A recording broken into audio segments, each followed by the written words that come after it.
வணக்கம் மக்களே, இன்னைக்கு நம்ம கோயம்புத்தூர் கோடியம்மன் தேரைத்தாங்க பார்க்க வந்திருக்கோம். இங்கே பார்த்தீங்கன்னா ஒவ்வொரு வருஷமும் சிறப்பாக சீரும் சிறப்புமாக இருக்கும்னு சொல்லுவாங்க இல்லைங்களா, அந்த மாதிரி இருக்கும். இந்த வருஷமும் அதே மாதிரி தாங்க கோலாகலமாக கொண்டாடிட்டு இருக்காங்க எல்லா மக்களுமே.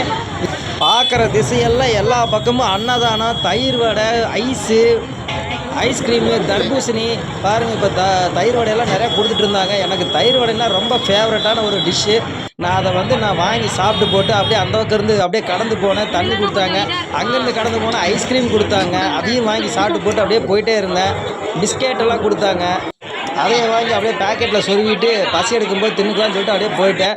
போன இடத்துல அப்படியே இந்த ரோட்டு கடைன்னு சொல்லுவாங்க இல்லைங்களா, இந்த வாட்சு, சீப்பு, சோப்பு, கண்ணாடி, இந்த மாதிரி எல்லா ஐட்டமும் இருந்துச்சு. குழந்தைகளுக்கான ஐட்டமும் இருந்துச்சு, எல்லாமே இருந்துச்சு. இதே மாதிரி வீடியோ போன வருஷமும் போட்டிருந்தேன். ஆனால் போன வருஷம் அளவுக்கு இந்த வருஷம் கடைகள் கம்மி அப்படின்னு சொல்லுவேனே தவிர, இந்த அன்னதானங்கள் இந்த மாதிரி இந்த நிறைய ஃப்ரீ ஐட்டம்ஸ் எல்லாம் நிறைய கொடுத்துட்டு இருந்தாங்க, அது கம்மி. ஆனால் இந்த வருஷம் உண்மையாலுமே கூட்டம் ரொம்பவே ரொம்ப ரொம்ப ரொம்ப ரொம்ப அதிகமாக இருந்துச்சு அப்படின்னு தான் சொல்லணும். அது மட்டும் இல்லைங்க, இங்கே நம்ம தேர்கிட்ட வந்துட்டோம். தேர்கிட்ட வந்தாக்கா ஆம்புலன்ஸு எல்லாம் நிப்பாட்டி வச்சுருந்தாங்க. அப்புறம் இந்த ஜமாப்பு எல்லாம் போட்டிருந்தாங்க.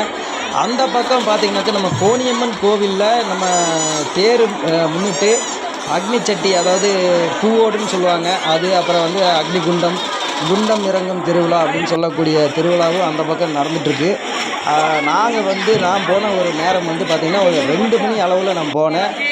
தேர் நிப்பாட்டி வச்சுருந்தாங்க. 4 மணிக்கு என்னமோ எடுத்தாங்கன்னு நினைக்கிறேன். நான் அதுக்கு முன்னாடி சாமியை கும்பிட்டு நான் கிளம்பிட்டேன். கூட்ட நெரிசல் ரொம்ப இருந்துச்சு. உப்பெல்லாம் நிறைய தூக்கியெல்லாம் வீசினாங்க மக்கள். ஸோ என்னால் முடியல.